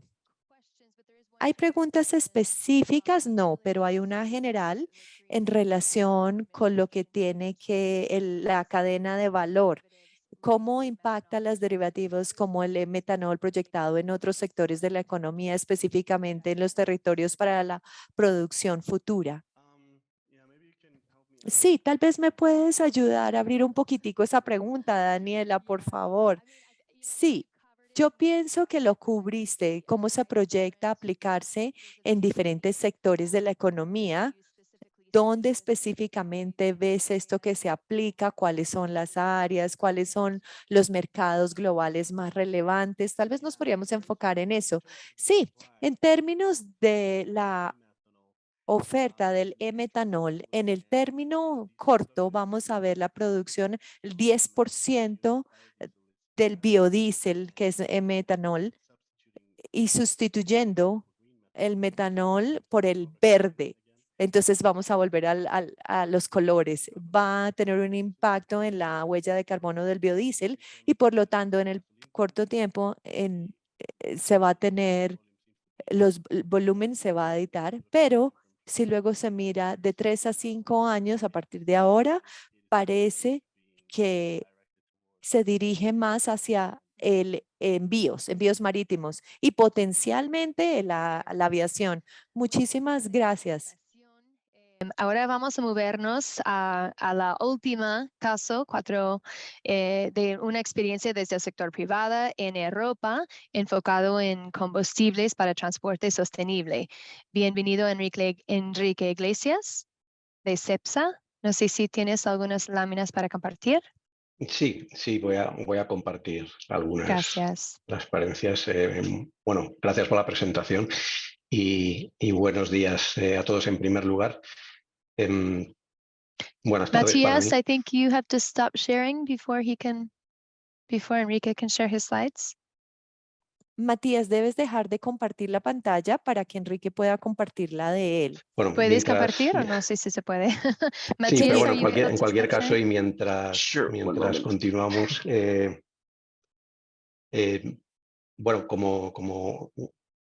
encantado y muchas gracias por la invitación y la posibilidad de compartir los proyectos que en CEPSA tenemos en el ámbito del hidrógeno verde y sus derivados.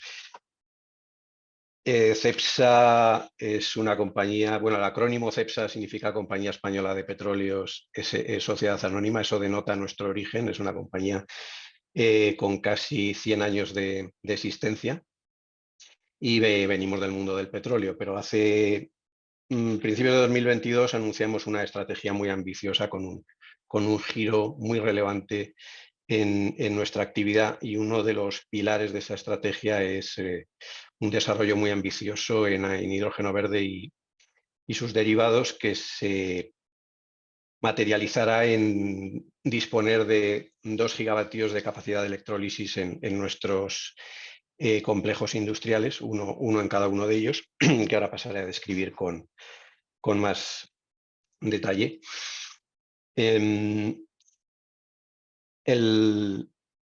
Las particularidades que pensamos que nos posicionan muy bien en este sentido, permitidme a ver si ya puedo compartir. Entiendo que ya estáis viendo mi pantalla. Sí, está bien. De acuerdo. Bueno, nosotros nuestras fortalezas son... Estamos en el sur de la península ibérica, nuestros 2 complejos están en el sur de la península ibérica, en Huelva y Algeciras, junto al estrecho de Gibraltar. Estamos en una actividad que ya es consumidora de hidrógeno y en la cual además manejamos hidrógeno desde hace mucho tiempo, como es el refino del petróleo. Pero bueno, hoy somos mucho más que una compañía de oil and gas. Y también tenemos nuestros propios desarrollos renovables. Nuestros complejos están en puertos de gran tráfico y por otra parte estamos presentes en nuestra actividad ya en sectores que van a ser demandantes de hidrógeno y de sus derivados, como son el transporte, puesto que tenemos una red de estaciones de servicio y somos proveedores al transporte pesado, somos suministradores de combustibles de aviación y tenemos una posición muy relevante en cuanto a bunkering de combustibles marinos, especialmente también en la península ibérica, y estamos en el puerto de Algeciras, que es uno de los más importantes, el primero en España y uno de los más importantes de Europa. Y nuestra estrategia se basa en que estamos en una situación en la que la demanda de hidrógeno o el hidrógeno que vamos a producir se destinará en primer lugar a reemplazar nuestro hidrógeno gris, nuestras necesidades de hidrógeno gris hoy existentes, y las futuras, porque estamos desarrollando proyectos de producción de biocombustibles de segunda generación y también de SAF. Las sinergias con otros sectores demandantes de hidrógeno que están próximos a nosotros, cercanos a los mismos complejos industriales en los que estamos hoy, como pueden ser los fertilizantes, y nuestra posición geográfica que nos posiciona también de cara a la exportación de estos productos. Y nosotros hemos configurado, planteado esta estrategia con el concepto que llamamos el anillo de hidrógeno. Porque como he venido diciendo, nosotros vamos a poder combinar de manera muy eficiente fuentes de hidrógeno diferentes que a su vez se van a destinar también a distintos usos de hidrógeno o de derivados. En nuestro anillo, la aportación de hidrógeno existente hoy es el hidrógeno, que es un subproducto de nuestra actividad, el que proviene del reformado catalítico, pero también el que estamos produciendo hoy, el hidrógeno gris, que estamos produciendo por reformado de metano en nuestros steam reformers. A eso le vamos a añadir el hidrógeno electrolítico, que a su vez se alimentará de energía renovable, que vendrá tanto de nuestros propios desarrollos, algunos de ellos en conexión directa cuando pueden estar geográficamente próximos, y otros a través de la red mediante PPAs, con una combinación lo más optimizada posible para maximizar el uso de la electrólisis. Y a ese anillo también tendremos otras fuentes de flexibilidad o posibilidades de flexibilidad, como son el almacenamiento intermedio de hidrógeno, y en el futuro la conexión a los hidroductos que se van a desarrollar en la península ibérica.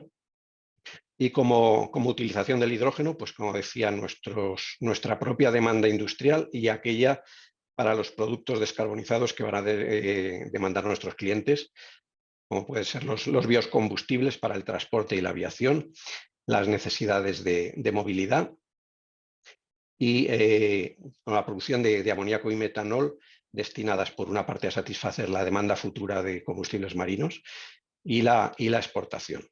En nuestros complejos, el de Huelva es el que tiene las condiciones más favorables para el desarrollo rápido de este proyecto, porque tenemos más necesidades de hidrógeno propias y sinergias con otras compañías como productores de fertilizantes muy próximos, lo cual crea sinergias muy evidentes. Y nuestro desarrollo cercano a Gibraltar, donde tenemos hoy menos demanda de hidrógeno, es el que está destinado a la fabricación de amoníaco metanol como combustible marino, porque somos allí los primeros suministradores de bunkering y porque es el punto evidente de salida de derivados de hidrógeno que puedan exportarse. Y en ese sentido nosotros hemos firmado y anunciado acuerdos con el puerto de Rotterdam y con algunas terminales de recepción de amoníaco que se están desarrollando allí, más acuerdos para la futura utilización de la red de hidroductos y unos primeros acuerdos con clientes demandantes de amoníaco en particular. Y nosotros pensamos que bueno, la red de hidroductos europea se va a desarrollar sin duda y hay planes para ello, pero una manera rápida de avanzar este movimiento del hidrógeno dentro de la Unión Europea son los corredores marinos. La Unión Europea tiene el objetivo de producir 10 millones de toneladas en el horizonte 2030 e importar otros 10 millones de fuera de la Unión Europea, pero incluso dentro de la Unión Europea hay una situación en la que los países del sur pueden ser excedentarios de hidrógeno y derivados por su situación más favorable con mayor recurso renovable, y los países centroeuropeos son deficitarios y van a necesitar este aporte, y que puede venir de los excedentes de los países del sur. Y aparte, porque nosotros nos hemos centrado en Rotterdam, porque bueno, Rotterdam se está posicionando como la vía de entrada de hidrógeno a Europa, y Rotterdam espera tener una demanda de 6 millones de toneladas en 2030, de las cuales una parte importante va a venir va a ser producida en otros orígenes y transportada hasta allí. Y esa es una visión general de nuestra estrategia, los proyectos que estamos desarrollando, y Muchas gracias. encantado de responder a las preguntas que pueda tener la audiencia. Gracias, Enrique. Bueno, tenemos una pregunta específica. ¿El financiamiento de estos proyectos de hidrógeno es totalmente endógeno, capital propio, o está financiado con instrumentos de financiamiento verde? ¿Existen subsidios o ventajas impositivas para el desarrollo de iniciativas privadas para el desarrollo de proyectos de hidrógeno verde que nos pueden compartir? Sí, bueno, estamos hablando de algo tan ambicioso, 2 gigavatios más una gran parte de la renovable asociada, podemos estar hablando de cantidades bueno, por encima de los 5.000 millones de euros.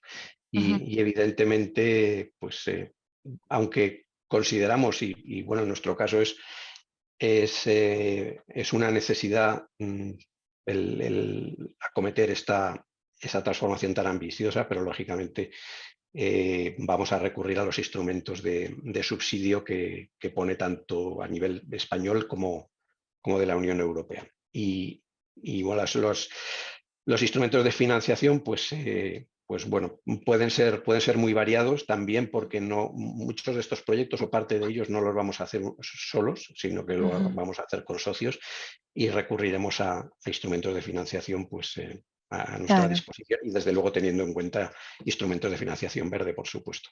Claro que sí. Muchas gracias. Voy a invitar a los otros panelistas para una ronda de comentarios finales. I'd like to invite the rest of our panelists for just a final round of comments. Quiero invitar al resto de panelistas para una ronda final de comentarios. Creo que ya se nos acabó el tiempo, pero las preguntas clave que han surgido tienen que ver con cuándo vamos a comenzar a ver algunas de estas cosas, por ejemplo, el amoníaco que se utilice en el transporte marítimo.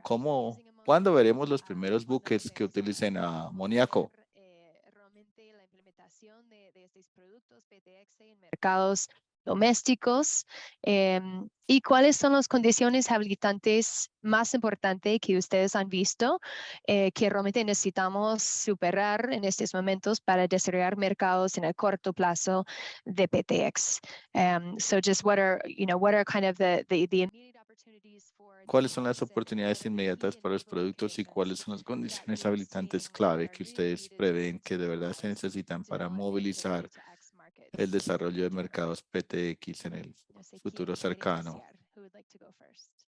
Yeah, maybe I can go first. Sure.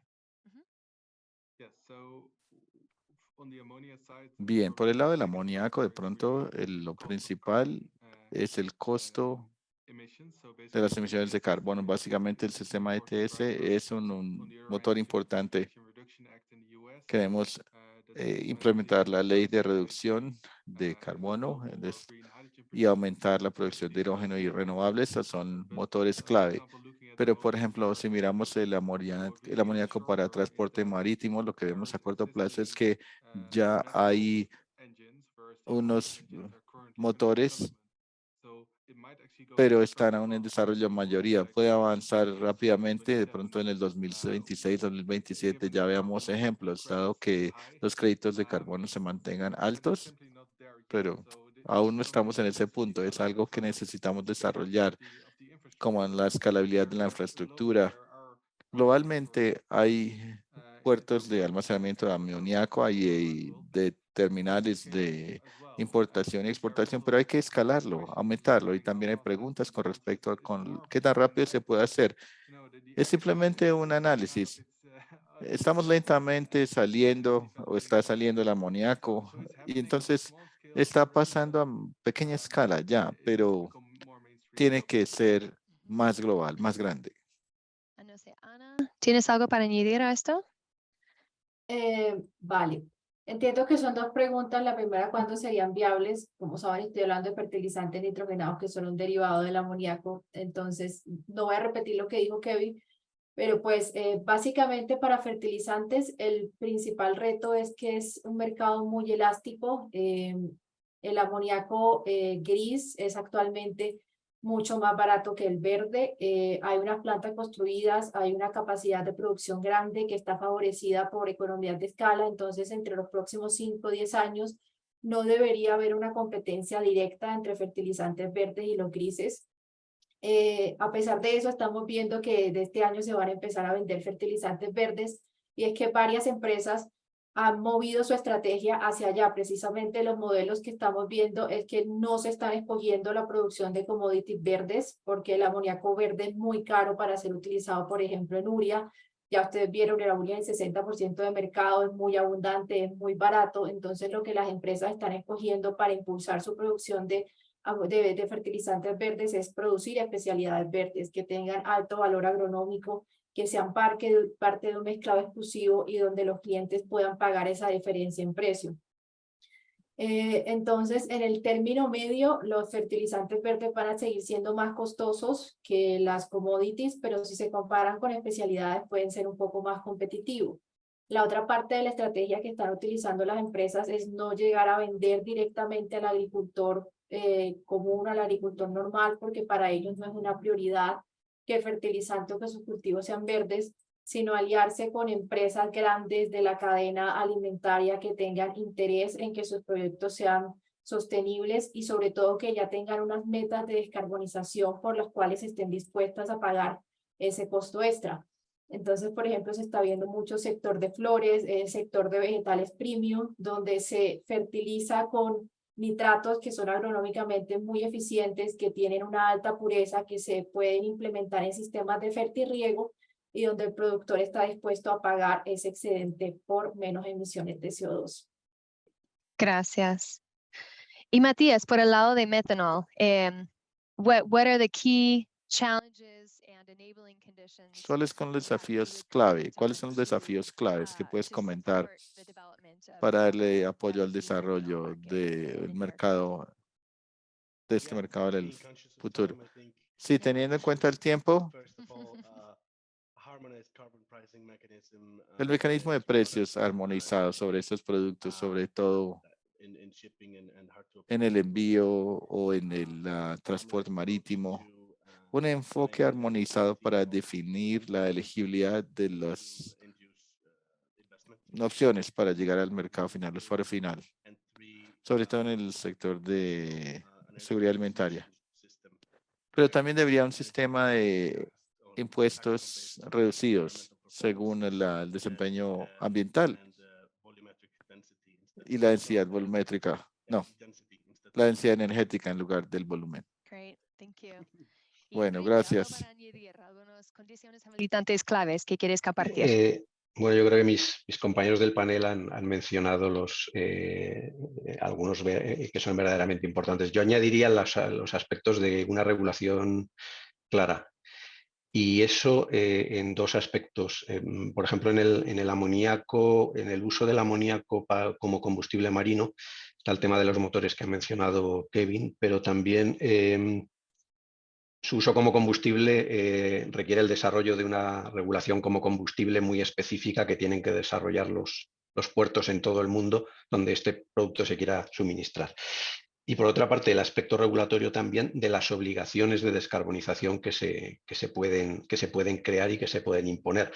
En el caso de la Unión Europea, la nueva directiva de energías renovables que está en discusión, pues plantea que el hidrógeno que se use con fines industriales tenga que ser verde en un determinado porcentaje.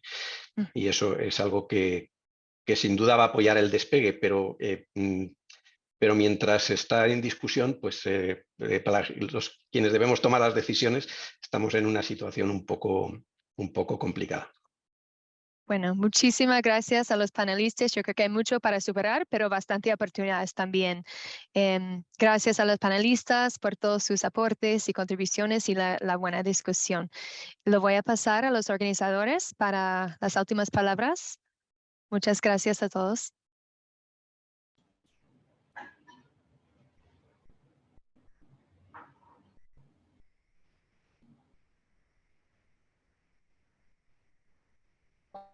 Blanca, entiendo que vas a hacer unas conclusiones finales o para cerrar este evento. Ok, entonces creo que con esto vamos a cerrar este evento. Solamente hay unas preguntas en el Mentimeter. Si se pueden responder, agradeceríamos mucho. Y gracias a todos por su participación. Ahí está, Blanca. Sí, que recordarles que tenemos un Mentis de qué se llevan del webinario el día de hoy. Y también tenemos una encuesta de salida que se va a compartir por el chat. Yo le doy el paso a Patricia, quien va a hacer el cierre final de este webinar y de la serie. Muchas gracias a todos. Muchas gracias, Blanca. Tuvimos más de 30 preguntas. Tratamos de responder la mayoría. Igual se les enviará la respuesta a las preguntas. Se les compartiré, lo podrán encontrar en la página donde tenemos todas las grabaciones de los webinars. Allí podrán acceder a los videos, a las presentaciones y demás material que hace parte de estos webinars que tuvimos desde en el periodo de junio a agosto. Quisiera agradecerle a todos y al transcurso de todos los webinars tuvimos excelentes panelistas, presentadores. Agradecerles a Frenón como parte de esta iniciativa y esperamos poderlos ver en posible por nuevos espacios alrededor del próximo año. Pensé que estaremos nuevamente con una serie de webinars en temas de hidrógeno verde y de Power Talks. Muchísimas gracias a todos.